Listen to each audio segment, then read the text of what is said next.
Bonjour Dolores. Bonjour. Comment est-ce que tu vas? Très très bien.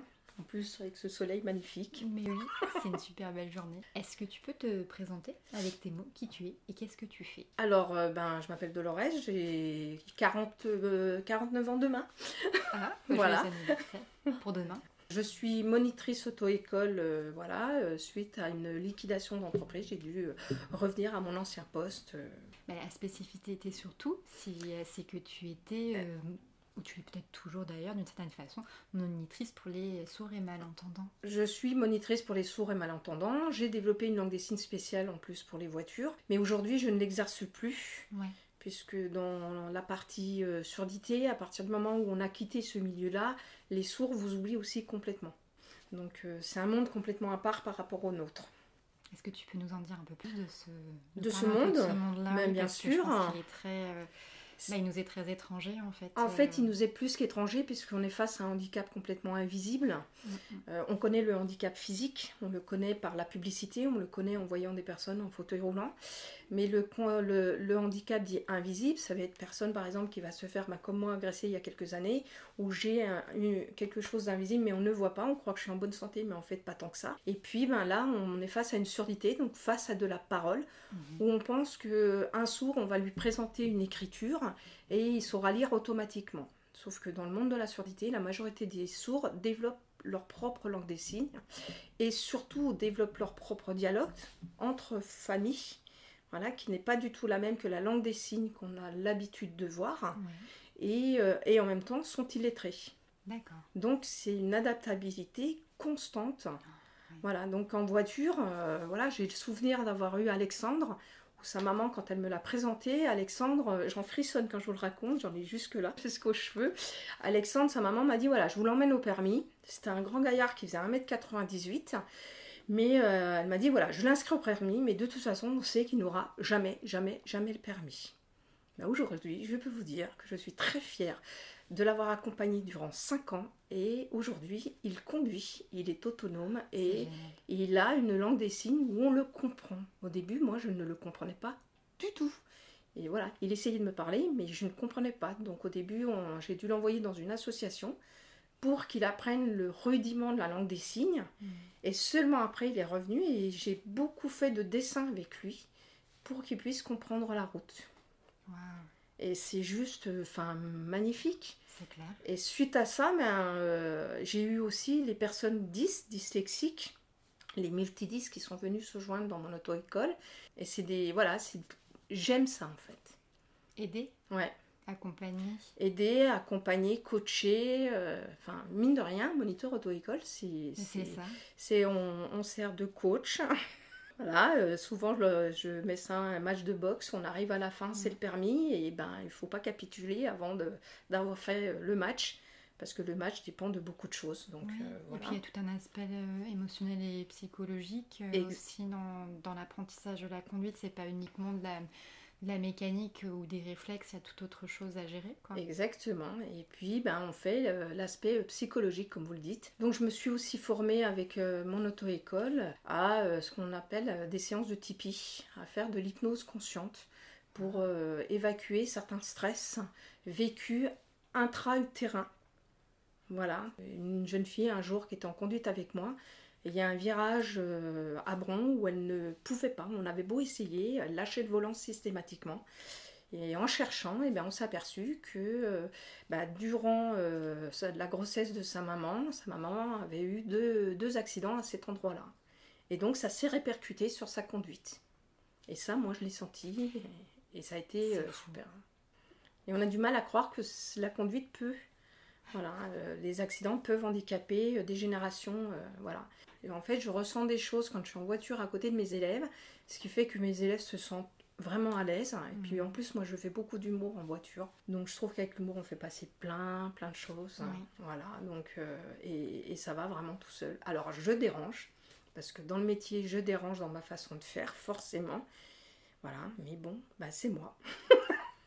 Je n'aime pas faire les choses, j'aime les faire avec mon cœur, tout simplement. Ouais, et peut-être de façon aussi anticonformiste, mais c'est très bien. Mais je pense qu'aujourd'hui, on en a besoin aussi un peu de tout ça. Oui. Voilà, parce que Voilà, on vit déjà des choses assez dures comme ça et on a besoin de changer. Et puis il ne faut pas hésiter à être une personne qui a envie de changer les choses aussi. Oui. Voilà. Et moi je fais partie de cela et depuis toute petite. Ça fait partie de toi. Ça fait partie de moi. Mais bon, voilà, ma vie a fait aussi que je suis une battante. Est-ce que tu peux nous en dire un petit peu plus? Oui, bien sûr. Je suis pupille de l'État avec ma soeur jumelle et on a été retirés à notre mère biologique dès la naissance. Et on a vécu en famille d'accueil.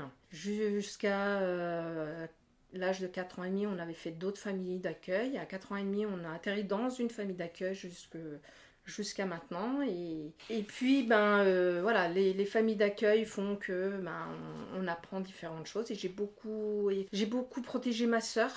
Voilà, j'ai servi beaucoup de papa, maman, bouclier et plein de choses donc aujourd'hui c'est ce qui fait que j'ai mon tempérament, j'ai maniaque de vie. Voilà, et surtout de montrer aux gens que c'est pas parce qu'on n'a rien qu'on ne peut pas s'en sortir. Parce que, à la base, on n'a rien. Et soit on décide de rester comme on est, soit on décide de remonter la pente et puis de tout défoncer, quoi. Voilà. Et du coup, tu disais tout à l'heure que ton chemin, en fait, ton parcours professionnel, il est lié à la route. Oui. Est-ce que tu peux expliciter ça? Bien sûr. Donc, de métier, je suis jardinier espace vert. Voilà. Alors, horticultrice. Avec une option culture in vitro. D'accord. Voilà, mais là-dedans, je n'ai jamais pratiqué. Donc, l'horticulture, j'ai pu le pratiquer à l'époque 6 mois, en plus dans une ville qui me faisait rire. J'avais écrit, parce qu'à l'époque, il n'y avait pas d'ordinateur. Hein. On écrivait nos courriers à la main. Donc, aujourd'hui, ça paraît archaïque. Hein. On se dit, mais aujourd'hui, les ordinateurs, ça va tout seul. Mais oui, mais à l'époque, on écrivait, et puis c'était de l'encre et il fallait pas faire de bavure et tout ça. Et puis, j'ai postulé et c'est là que je me dis, moi, j'ai quand même beaucoup de culot. Une ville qui s'appelait La Queue-en-Brie et j'ai écrit parce que ça me faisait rire en fait et finalement c'est eux qui m'ont pris et ça m'a fait ma première expérience loin de mes parents puisque c'était à côté de Paris. Donc moi qui partais d'un petit village de 256 habitants à une ville telle que Paris, waouh, c'était chaud. J'ai eu un choc culturel, mais ça a été mes meilleures années. Et puis à l'époque, on ne prenait pas de femmes, parce que les femmes dans ces métiers-là, c'était réputé comme pouvant provoquer des désirs sexuels dans les entreprises vis-à-vis des garçons. Donc voilà, puis à l'époque, il n'y avait pas de vestiaire non plus séparé entre hommes et femmes, hein, c'est-à-dire... Voilà, donc une nana elle se déshabillait aussi devant les mecs, il fallait leur montrer qu'on était là aussi. Et puis au bout de 6 mois on voulait m'embaucher, en fait j'ai refusé. Donc je suis repartie chez mes parents, j'ai fait un petit peu de chômage et là j'ai découvert le métier d'ambulancière. Et puis je me suis dit waouh, réanimer des gens, j'en avais marre de conduire tout le temps le véhicule sans intervenir derrière. Donc en fait j'ai décidé de passer le diplôme d'ambulancière et donc j'ai découvert Lyon comme ça. D'où mon énorme coup de cœur pour cette ville, parce que quand je suis arrivée ici, ça a été la révélation pour moi, et j'ai dit c'est ici que je veux vivre, et j'ai tout fait pour revenir à Lyon, parce que Lyon je trouve c'est un peu comme Paris, mais beaucoup plus petit, et beaucoup plus abordable, et puis moi ça me convenait bien, parce que voilà, c'était plus pour moi à taille humaine, et puis j'étais ambulancière, j'ai fait 6 mois, et à l'époque on n'embauchait pas en CDI, c'était beaucoup de CDD. On faisait énormément d'heures pour être payé très peu. Et puis après, j'ai fait du transport du colis express. Et puis suite à un concours avec une copine, qui voulait rentrer au sein des TCL, j'ai tenté le concours avec elle. Moi, ça ne m'intéressait mais pas du tout. Et puis moi j'ai réussi le concours, pas elle, et pourtant j'ai tout fait pour louper. C'est la première fois que je crois que je sape un entretien comme ça. Mais mon caractère a fait qu'on m'a pris. Et puis au sein des TCL, j'ai pu évoluer en tant que conducteur polyvalent, donc conducteur de bus mais à la fois contrôleur. Voilà. Donc j'aimais ce côté contrôle pour la prévention et pas la répression. Ouais. Donc ça plaisait pas trop ça, mais bon c'est pas grave. Et à un moment donné il y a eu un événement où je me suis fait agresser par une mère de famille à coups de canettes de bouteille, de bière. Et puis ça a été très compliqué de revenir derrière, surtout qu'on m'a licenciée derrière. Donc après on se dit mais on va faire quoi de notre vie ? Voilà, donc il y a eu après l'épisode où ils m'ont quand même reclassé au niveau des TCL, au niveau du tramway. Mais bon, ça m'a pas... transcender. Hein. Mon but, c'était pas de conduire un train, c'était d'être en contact avec les gens. Ouais. Donc le licenciement a été bien vu, même si ça a été plus que maladroit. Aujourd'hui, il m'a permis aussi de monter une entreprise qui s'appelait Écart de conduite. Donc pareil, voilà, écart parce que voilà, les gens, il y en a beaucoup qui sont à l'écart et ça avait tendance à amuser même la police, puisque je me faisais arrêter juste pour le nom. Mais c'est le cas, hein, c'est drôle. Quitte à avoir un nom d'auto-école, plutôt que l'appeler Auto-école Dolores ou Auto-école Robert, voilà, écart de conduite, je trouvais que c'était beaucoup plus amusant, voilà, et percutant. Complètement, on s'en souvient. On s'en souvient. Donc aujourd'hui, j'ai formé quelques jeunes dans mon auto-école pendant 8 ans. Et ça a été une merveilleuse expérience parce que j'avais en plus une super population de sourds, d'entendants, hein, voilà, d'entendants, mais de super élèves, quoi. Et aujourd'hui, je suis fière de dire qu'ils vont se souvenir de moi très longtemps. Et pourquoi est-ce que tu t'es spécialisée dans l'handicap du sourd et du malentendant? Alors, tout simplement parce que j'ai un parcours de route assez conséquent. Moi, mon rêve, c'était de créer une entreprise depuis l'âge de 21 ans. À l'époque, je pensais déjà au service à la personne âgée, mais je n'avais pas assez d'expérience pour pouvoir me lancer là-dedans. Donc, j'ai fait mon expérience comme je pouvais. Et puis, un jour, j'ai ma soeur jumelle qui était monitrice auto-école, qui me parlait de son métier. Et je lui dis, wow, c'est un métier qui pourrait bien m'éclater. Et en fait, oui, c'est un métier qui m'éclate. Voilà, parce qu'on ne s'ennuie pas, d'une heure à une autre, on a un élève différent, on doit s'adapter continuellement. Et un jour, j'ai eu affaire à une personne totalement sourde, mais sa maman ne nous avait pas dit qu'elle était sourde, elle nous avait juste dit, vous verrez, elle est très très très introvertie, elle ne parle pas, elle ne va pas vous regarder. Moi, quand je vous regarde dans les yeux et vous voyez, elle, voilà comment elle me regardait, donc elle me regardait au niveau de mes lèvres. Et là, j'ai compris dans la voiture, donc j'ai arrêté de parler. Je lui ai écrit sourde sur un papier, je lui ai montré, elle m'a dit oui, avec le signe de tête.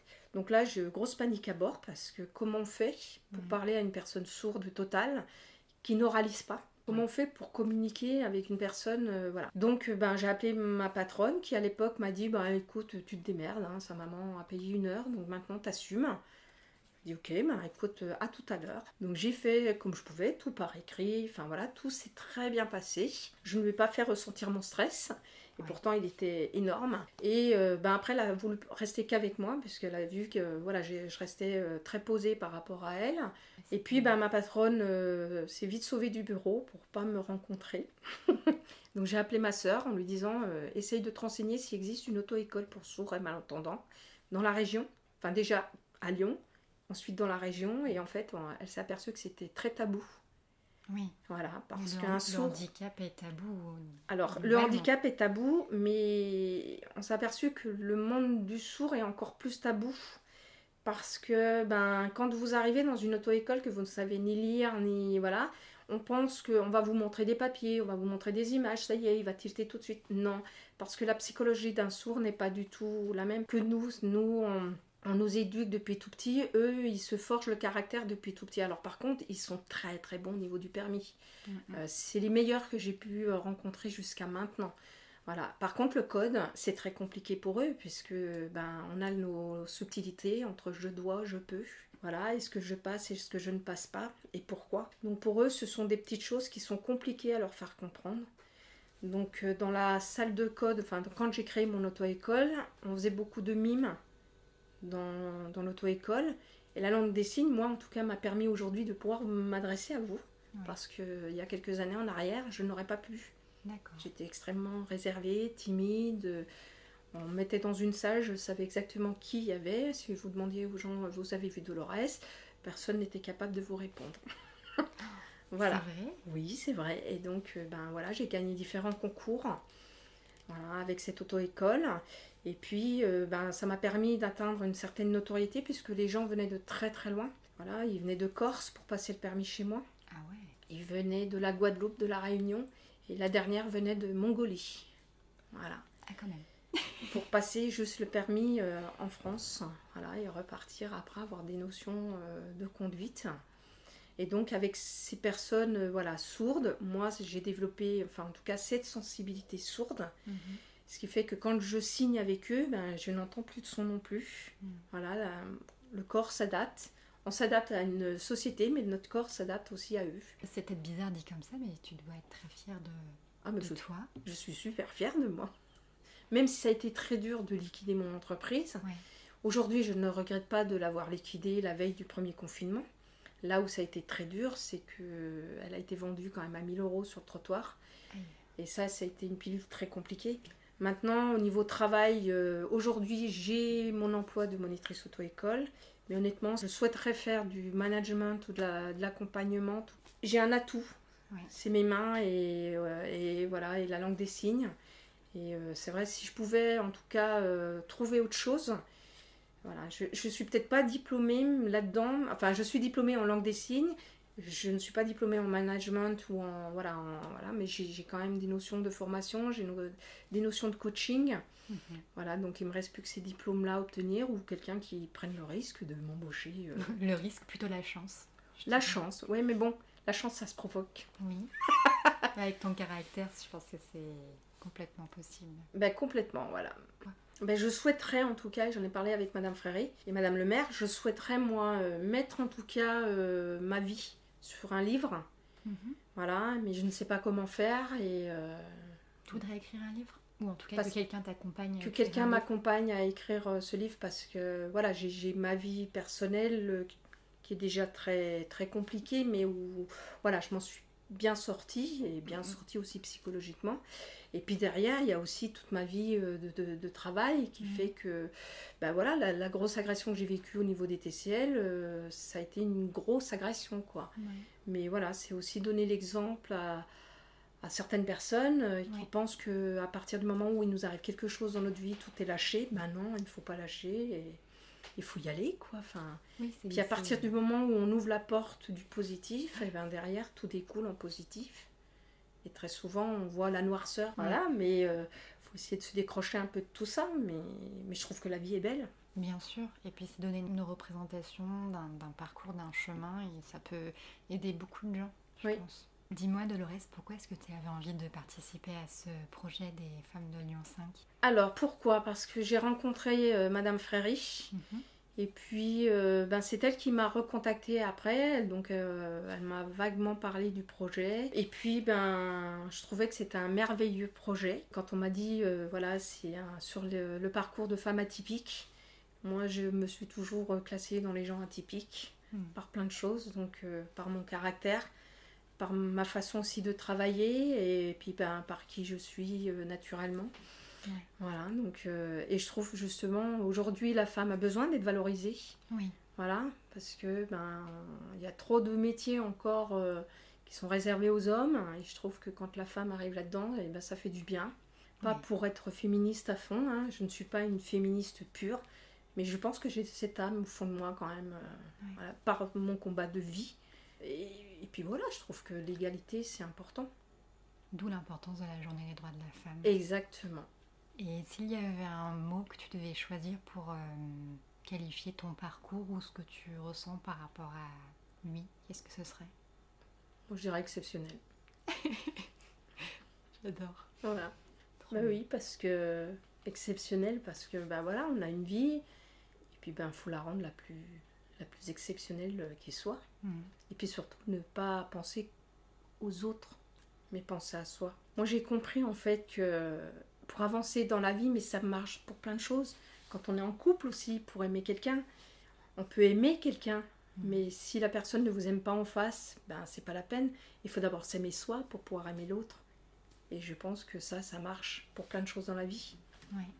Voilà. Quand on est bien dans son corps, quand on est aligné dans son corps, derrière, moi quand j'ai monté mon entreprise, j'avais cette vision et ça faisait rire beaucoup de gens. On me disait non mais t'es malade. Je disais mais moi partout où je vais, j'ai l'impression que j'ai un tapis rouge qui se mettait en place et moi j'étais dessus. Voilà. Quand j'ai gagné mes concours, c'est vraiment comme ça que je le percevais, vraiment. Quand on m'a appelée pour monter, pour aller chercher mes prix, à chaque fois je disais à ma soeur, ça y est, j'ai mon tapis rouge là. Voilà. Et donc c'est ce qui fait que la vie est belle, quoi. C'est nous. Voilà. Et si beaucoup de gens pensaient comme ça, je pense qu'il n'y aurait pas autant de malheur dans la vie. C'est probable. Merci beaucoup Dolores. Avec plaisir. Pour tous ces partages, c'était très fort. Merci. Merci beaucoup.